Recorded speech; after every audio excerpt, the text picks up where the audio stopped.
Good morning, everyone, and welcome to the Rangers Review morning briefing for Tuesday, the 14th of May. It's game day, but we're not the most excited we've been of late, it's fair to say. But to look ahead to the game tonight against Dundee at Ibrox, Chris joins me. How's it going, Chris? Game day, otherwise just known as Tuesday. Yeah. Not a lot of excitement ahead in long time, but it has to be said. I spoke to a couple of guys at the presser yesterday actually, and we're actually talking through events of the weekend and how the season has unfolded. And said I'd be really interested to see the Ibrox crowd tonight. Does it go anger or does it go apathy? And how many still decide that it's worthwhile actually turning up? Myself and Joshua will be there. We'll be there through thick or thin, rain, hail or shine, just to bring everyone to action. But of course, it's a meaningless encounter. And when the manager then rhymes off the list of players that's not available, who knows what side is going to be there? Who knows what the sub bench is going to look like? And also the recovery, if you like, kind of starts now, but it's not one that I'm sure the Rangers fans are buzzing and will be jumping out of their bed looking forward to getting on to Ibrox later on. No, it's just a game we can tick off towards the end of the season, of course, rounding off the weekend at Tynecastle before that Scottish Cup final at the end of the month. Before we get stuck into all the news, folks, just a quick word for our podcast sponsors, MPH Boilers. They've got those Viessmann boilers on offer. They've still got some cracking deals just now. The flexible finance options, first year service free, and they also throw in that free internet controller as well. Now, Philip Clement was speaking to the press yesterday at the Rangers training centre, and one of the, of course, he does at the embargoed section after the broadcast section. He was speaking about what will be a summer of upheaval at Ibrox with another squad rebuild about to take place. And he says that some players will have their price, but said that Jack Butland is indispensable. So asked when if he has to sell some of his key players to finance said rebuild, he said that depends, but you can only sell players if you're sure you can get better for a lower price. You can then use the extra money that you have for different positions. That can maybe be a decision, but there are also a few players I don't want to let go for any price. Like Jack Butland, who's asked, that is a good example. Yes, I think that's a very important thing for this club. Doesn't want Jack Butland to go, Chris. I can understand why. He's been a top draw signing. Understandably named player of the year. I think him and Dujon Sterling have been the two standouts this season. There haven't been many, it's fair to say, but those two, I think, will have value. And I wouldn't be surprised not only about Jack Butland teams looking to test the water, but Dujon Sterling as well. But those are two players you'd be hoping that are part of the squad next season because they are top quality. Butland is going to be one of the sagas of the summer. I think we're not even we're still a couple of games away from the end of this season, but you already know how important Jack Butland is going to be for Rangers next season. There's going to be a lot of talk about him over the course of the summer. There was a wee sniff about it towards the end of January, and Nottingham Forest coming in. I think the manager had, what he said yesterday to the Daily newspaper guys, he almost had to say, he couldn't come out and say, well, there's guys I want to stay, there's guys that are worth money, by the way, give us 15 million for Jack and you can have him. He's going to have to say, I don't want him to go. Now, what is said in a press conference and what's then said in a board meeting and what then actually plays out in public are all three very different things at times. I would still be surprised if Jack Butland is the Rangers number one come the first game of next season, or certainly heading into next season, because he just has been so impressive. There has to be English Premier League interest in him this season, because the level that he's been at, the profile of him, the relative transfer fee that it would take, what Rangers would see as a good fee and a huge profit to then go and reinvest if you are Forest or you are another Premier League club of that ilk. Jack Butland is just a no-brainer. Now, it would be great if Rangers could say, no, we're going to keep him, but you look at the work that needs done on the squad. I think you have to be realistic. There's going to be a big turnover. The manager hinted at that in both the broadcast and the newspaper press yesterday. there's going to be a turnover.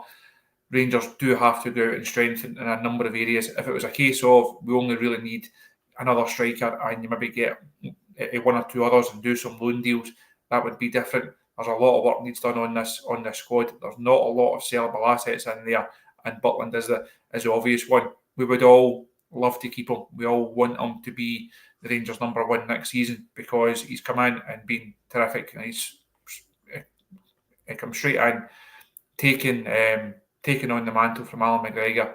Never looked back. Deservedly Player of the Year. He got my vote for the Football Writers Player of the Year as well.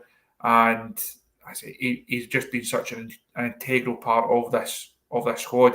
Nobody at Ibrox wants to see Jack Butland leave, but I think we have to be realistic.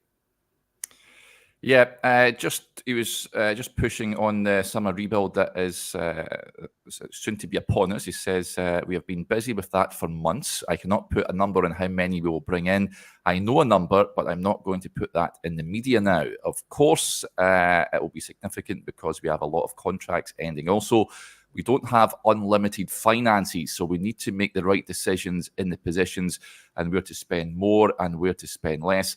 And of course, a story with the Champions League was also change things in that way. We are going to need to be more creative in that as a club, and we need to do it fast also because we have decisive games already in August. Also in the league and in Europe, because we still have a chance to qualify in Europe, but you need your players in fast enough if you only have half a squad in that moment. So that makes it much more difficult. And in the meantime, you cannot lose points in the league also. That is going to be a challenging period for everybody to make fast decisions, to make good decisions, and to convince people to come here also. But I can say that everybody on the board and recruitment are very motivated for that, and they are working really hard for that. I get his point there, Chris. It is important to get players in early. I know that Niels Coppin has been working hard even before he came in at Ibrox, bringing in the players in January and busy looking to bring in new players into the club in the summer. We know that the centre-back areas is areas that Rangers looking to bring in reinforcements. We know that Jose Cordoba looks to be on his way. One or two others that have been linked in the last couple of weeks as well, but it's vital Rangers get these players in. They need to go off and have a pre-season with the manager. He has to implement his own ideas. There is so much work to be done in the summer, it defies belief, and he needs to have his own players in there to mould and how he wants to sort of set up for next season. It's interesting that he was obviously asked the question about can you put a number on it, and I think when that question was asked, we knew what the answer was going to be. He was never going to come out and say it'll be 10, but it's going to be double figures. It's easily going to be a dozen, not just because of the contract situation. Also, all of those players, it looks like will now move on. I don't think anyone will have any complaints about those players moving on. So there's a lot of wages there that can be reinvested. Rangers have to reinvest that smartly. It's not a case of, well, you've saved 30 grand on one player, just go and give that £30,000 to someone else. If you can get two or maybe three from that 30 who are of a different profile, who can do different jobs within the squad, who have perhaps got a resale value, we will see Rangers, I think, move in a different direction in terms of the summer. I had a piece on the website not long after Niels Coppin was appointed, and it went through why he was brought in, some of the key points, what Rangers thought they were getting with his appointment, and part of that and part of his remit is to shop in different markets. We've seen that with the Cordoba link.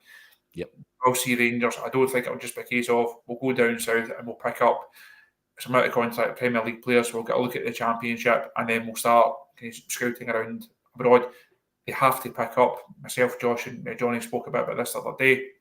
I think they have to pick up the best of what's on their doorstep. So that takes you to Conor Barron, has been linked before. Takes you to Lennon Miller. Takes you to David Watson. Shankland, I'm sure will come back on many people's radar. I'm not convinced that one will happen. But you have to look at what's right in front of you, and then broaden your horizons. Go to different markets. Try and expand the reach as far as possible. There will be good deals. There will be bargains out there, and Rangers have to go and find them. As always, It's not a case of what you spend, it's how you spend it. And Rangers have to be far more adept and far more ingenious almost at how they spend, because the budget has been there. There's this theory of, the board haven't spent any money. Spent £20 million last summer. Spending money even before that. Now the wage bill has steadily crept up and crept up and crept up. Spending money is not really the problem. It's how that money has been spent. Going back to the season after 55 is almost pinpointed as the downfall of this squad. Going back to those times, the squad just wasn't improved in the right manner and in the right way. Not because of a lack of money put towards it, but because of bad decisions being made, bad players being brought in, and that's what Rangers have to change. And if they get that right over the summer, they've got a chance. If they get that wrong, I think we all know how the next campaign unfolds, and where we'll end up at certain points of that campaign. They can't afford another poor window like we had a disastrous window last year. That we just cannot have that. JDS says we need 4 centre-halves, 2 full-backs, 4 midfielders, 2 wingers and 3 strikers. Probably do, buddy. I think it's a lot of players will have to be coming into the club this summer. Now, yesterday, just on players that aren't available for tonight, the manager said this, he says 11 players are missing for tomorrow. He says, I had to write it down because it was too much to keep in mind. John Souttar will not be available. Connor Goldson not. Leon Balogun not. Dujon Sterling not. John Lundstrom not because of suspension. Tom Lawrence not. Oscar Cortez not. Rabbi Matondo not. Abdallah Sima not. And Danilo and Bailey Rice not. Now, there's a comment that's came in here from Al C. He says, Chris, how can we have 3 players injured from Saturday? Appalling, he says. Lawrence, Souttar and Sterling won't make the game tonight. Souttar, of course, came off at half-time at Parkhead at the weekend. No Dujon Sterling and Tom Lawrence either. Just to compound the injury situation, it has been nothing short of shambolic over the last few seasons, Chris. That is an area that needs proper work and attention in the summer. We cannot have this again. No, it's completely unacceptable.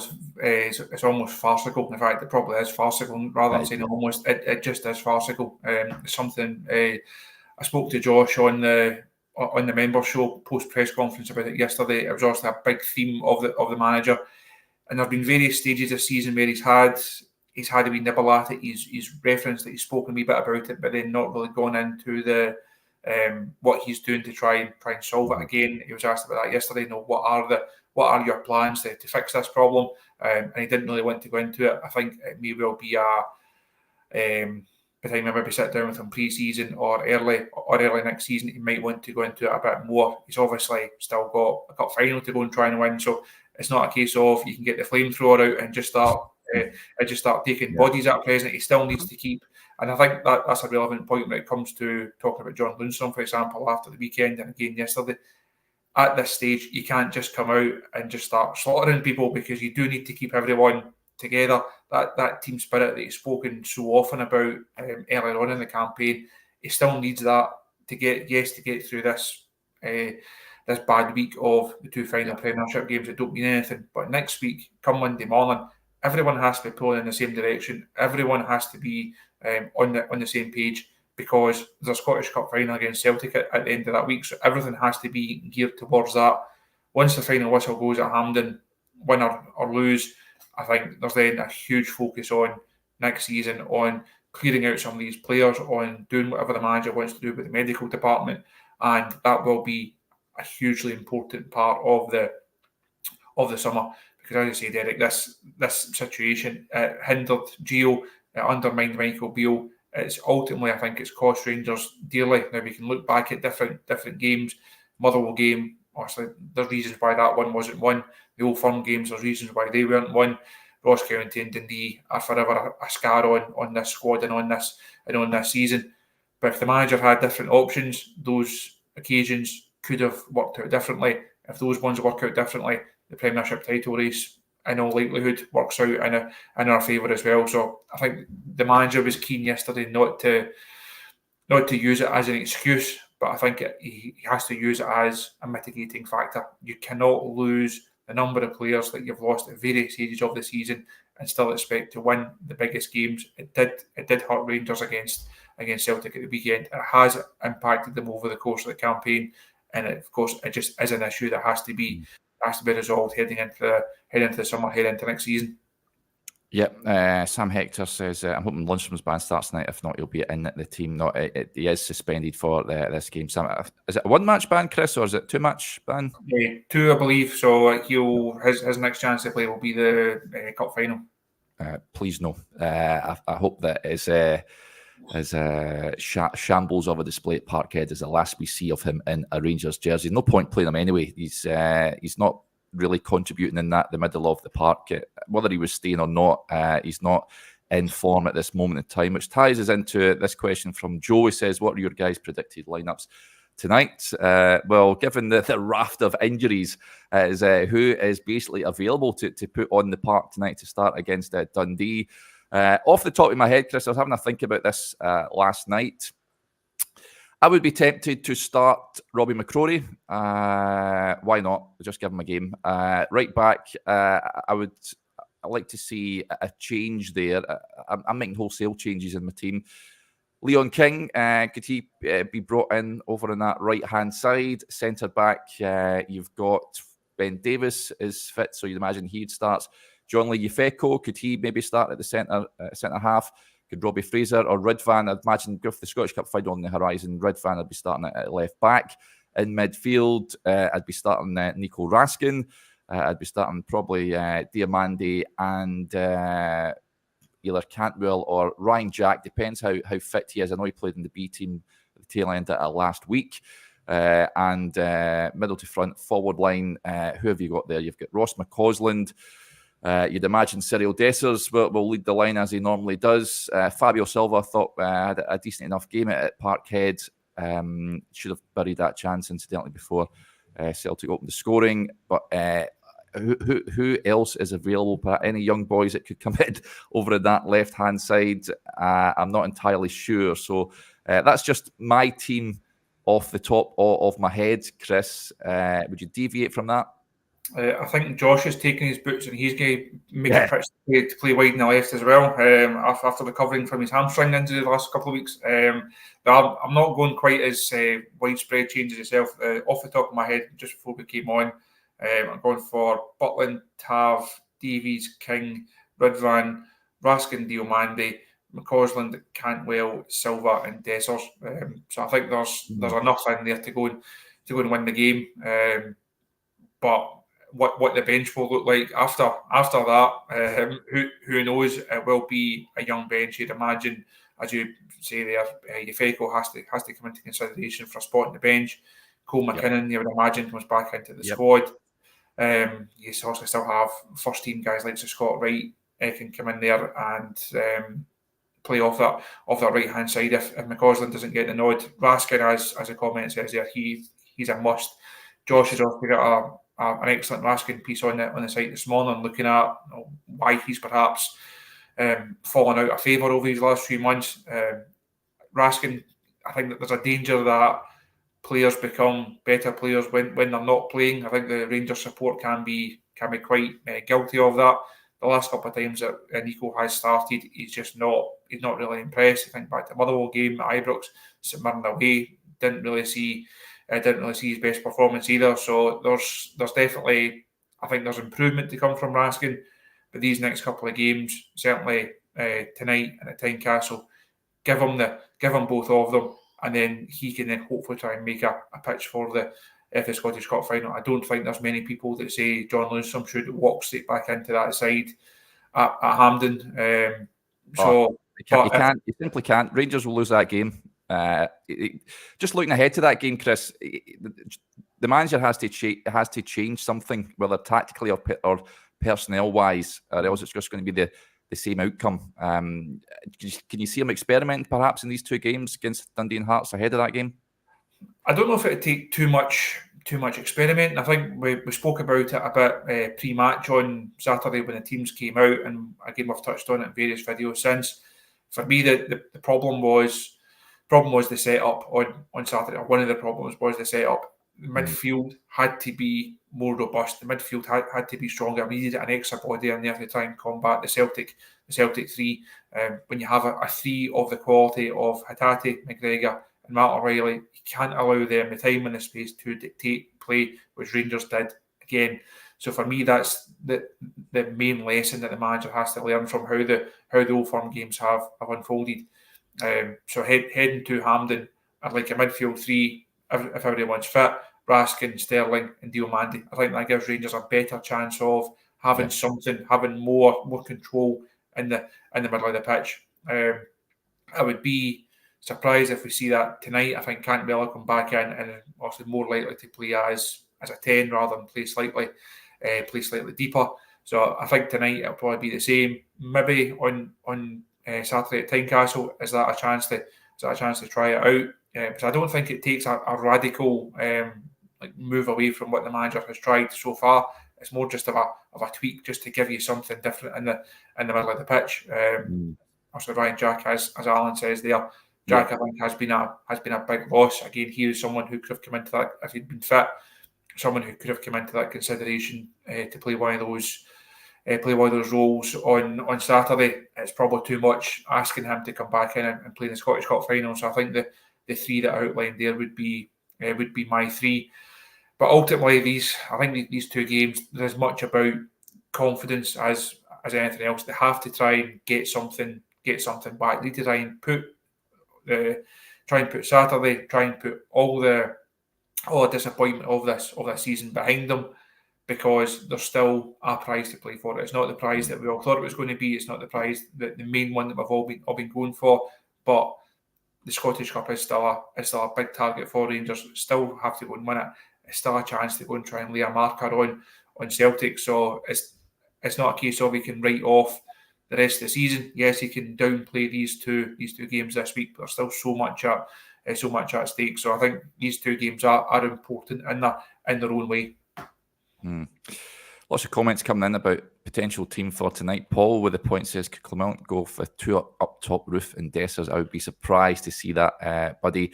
Roof's another one, of course, is heading out. He's not really contributed at all, apart from when he came on away at Betis and scored the winning goal in that game.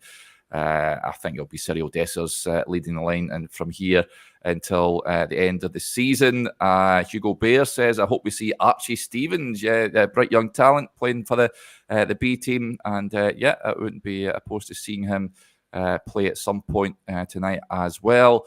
And interesting point that came in as well from Alistair. He says stick Lowry out on the left. He's another one that played in the B team, of course, coming back from injury last week in that game against Queen's Park. He's another one. Listen, if the manager, he's obviously seen him in training and keeping a close eye on his progress, stick him in if he's fit and available, Chris. Put him in and see what he can do. I think he's not played enough football over the last few weeks to be considered. I thought it's good to see him back. He came back from that loan at Hearts. The initial plan was to send him back out again to try and get him as much game time as possible. Rangers then discovered when he got back in the building that he was injured, and the manager wasn't overly enamoured with how that situation unfolded. It's been something of another wasted season for Alec Lowry, a player who has definitely got talent, has definitely got something about him, but didn't exactly show up that well at Hearts in the first half of the season. I think it says quite a lot that they were happy to cancel that arrangement and send them back to Rangers. So it's been a frustrating time for him. I'd be surprised if Rangers get desperate, heading back to Hearts at the weekend. If the numbers still aren't there, you may well find them on the bench, but I don't think he'd be at the stage of starting games right now. Let's get to one or two more points that are coming in at this moment in time. Of course, as we touched on at the top of the show, be interested to see what the atmosphere is like at Ibrox. Joseph with the point says, Derek, what's your thoughts on fans not showing for the game as a protest at the board? This is not good enough. Players not performing. It's not going to be a full house tonight, Chris. I've seen a few murmurings on social media that fans maybe going to be staying away. There might be a a bit of a protest at Ibrox tonight. Totally understand that, given what the events over the course of the weekend. And I think it's just one of those games. I think we'd rather be doing without it, to be honest. Just get to the Scottish Cup final and look forward to that game. But expecting maybe a bit of unrest in the stands tonight. As I said right at the top of the show, I think it would be really interesting to see, is it anger or is it apathy? I think apathy will probably kick off the evening, depending how the game goes. Anger may well be prevalent towards the end of it. You would like to think Rangers, even with all the issues that they've got injury-wise, I think the team that the manager can put on the pitch, it should still be strong enough to go and beat Dundee. These players owe it to the fans, not to get a result tonight, because it doesn't mean anything. They owe it to the fans to go and win the Scottish Cup, and the best way to go and win the Scottish Cup is to try and build a bit of momentum, try and get a bit of confidence back in these two games. It's not been the season that we hoped it would be. It's certainly not been the last couple of weeks that we thought it would be. But ultimately, if the fans still believe in some of these players, not all of them, because as we've said, there will be a big turnover. If they still believe in the manager, then they have to stick with it. There will be big changes coming over the summer. Now, everyone will say we've had these conversations. We had it this time last year, and we've had it in previous seasons. I don't think it's at the protest stage. I don't think it's at the let's go and gather at the front door stage. I know everyone is hurting. It's been a difficult couple of days, couple of weeks. But I think if you still have faith in the manager, I think he's still got enough credit in the bank overall. It's a case of sucking up these last couple of games. You'll have to suck up the celebrations from across the city, but then it's come Monday morning, it's full focus on the Scottish Cup to try and get another bit of silverware and try and head into the summer with a wee bit of optimism. Yeah, absolutely. And Gary Hillhouse sums it up. He says, I'm off to the match tonight. I really hope the fans get right behind the team. The players that are left will be feeling it and need confidence to finish the season. So the game tonight, as Chris said earlier on, he and Joshua will be in attendance at Ibrox for us. So we'll have all the usual pre-match and post-match content to come your way on the YouTube channel and elsewhere as well. There's a great piece on the website from Joshua, just looking at focusing on Nico Raskin and a year on from when he really was showing why he was brought to the club, by his sort of not being called upon by the manager of late, and what his future may hold. Here's another one, Chris, Nico Raskin. Big summer ahead for him. We all know that there's the quality there, but for one reason or another, manager just doesn't fancy him starting them in games. As I said earlier on, I think it's a big week for Nico Raskin. He should, all going to plan, should start the game tonight. If he does, he has to take these chances. I think you give him today, you give him Saturday against Hearts, and for me, he starts the cup final. But he only has a jersey in the cup final if he performs. So the worst case scenario would be Raskin doesn't show up well in these two games this week, and you then have to bring John Lundstrom back in, because that's not something anyone wants to see. So I don't think you can underestimate how important these two games are for Nico. Yeah, most definitely. Right, folks, that'll do us there. Thank you to each and every one of you for tuning into the show as ever. It's much appreciated. We'll be back, as I've touched on, a little later on this evening. We'll speak to you again then. Bye for now.